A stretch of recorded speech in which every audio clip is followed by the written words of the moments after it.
Am I the a-hole for being angry at my in-laws for their contribution to my wedding? My husband, 30M, and I, 29F, got married last October. We had a fairly small wedding, around 60 people, at a venue that was normal price as far as wedding venues go. In total we spent about 15K on everything including the wedding and leading up events like rehearsal dinner. Going into the wedding, we knew we would have to pay for the majority ourselves as I do not have any living parents. My parental contribution was from a chunk of money my grandmother, who raised me and died a year prior, left me for my dress and a portion of the wedding. We truly did not expect much from anyone else aside from the usual guest gifts. However, things really started to get sticky with my in-laws. My husband's parents have always treated him differently. His mom was a teen when he was born and his stepdad came into the picture a few years later. They then had his little brother and sister who aren't even allowed to know that he is their half-sibling. My husband has always been treated like a third parent and less like a child.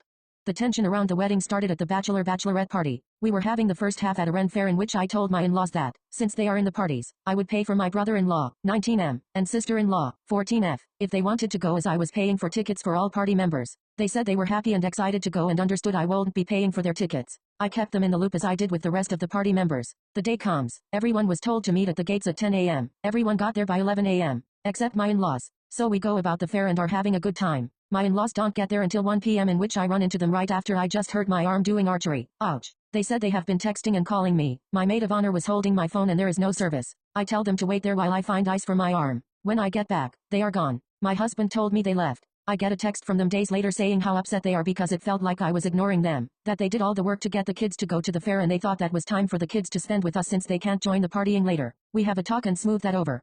Then the rehearsal dinner comes and my father-in-law said he was busy that day and wouldn't be coming as well as my brother-in-law, so we did not account for them in our dinner. However, the day came and they were both there, which we paid for. Next thing was the day before the wedding. My mother-in-law asks if my sister-in-law can stay in my hotel room the night before the wedding so they don't have to drive back and forth to get her mother-in-law who we were forced to invite. She has never claimed my husband as her own grandson. Keep in mind, the wedding is an hour away and we've had a hotel block posted for months. I simply say no.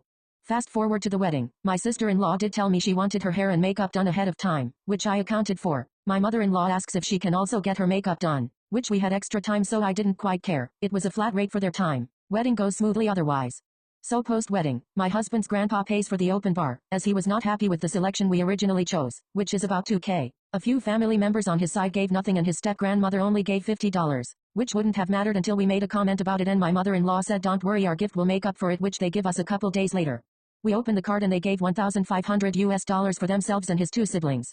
Don't get me wrong, I am not expecting anything from anyone. It was just quite laughable after that comment that was made. I know anyone reading this might have the question of if they could afford to give more. The simple answer is yes. That following spring they paid about 15K on my sister-in-law's quince. They also always give us updates on the third house they are trying to buy. I'm not sure if I should even bother bringing this up to them because I think they will call me ungrateful. I think I am more mad on my husband's behalf. They deny that there was any emotional neglect or that they treat him differently, but there is literal numerical proof. I'm mad for my husband that his parents treated his wedding like they were any other guest. I'm mad that he works so hard and they call him financially irresponsible even though they have done nothing to help him when they have the power to and do it for their other kids. Am I the a-hole for feeling this way?